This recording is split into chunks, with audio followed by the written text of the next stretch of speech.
If any damage and broken no complain. এটা Sundarban courier সার্ভিসের মেমোর নিচে লাইনটা লেখা থাকে, যেন কোনো কাস্টমার কমপ্লেন করতে না পারে পরবর্তীতে।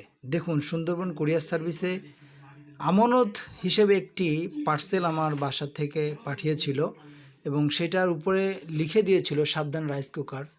তারপরেও সুন্দরবন কুরিয়ার সার্ভিসের যারা কর্মচারী বা কর্মরত যারা দায়িত্বপ্রাপ্ত ব্যক্তিবর্গ আছেন, তাদের নিকৃষ্ট মানসিকতা, নিকৃষ্ট কর্মকাণ্ড ফলাফল স্বরূপ হচ্ছে এই আমানতের খেয়ানত হওয়া। দেখুন কি অবস্থা করে ছেড়েছে, একবারে চিড়ে চ্যাপ্টা করে দিয়েছে।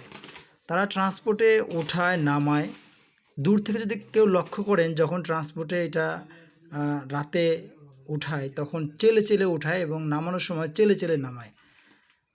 তাদের কাছে মানুষ আমানত হিসেবে একটা জিনিস দিয়ে আসে যেন সুন্দরভাবে গ্রাহক হাতে পায়, কিন্তু তার নমুনা হচ্ছে এটা। সেকেন্ড টাইম আমার এরকম জিনিস নষ্ট হয়েছে।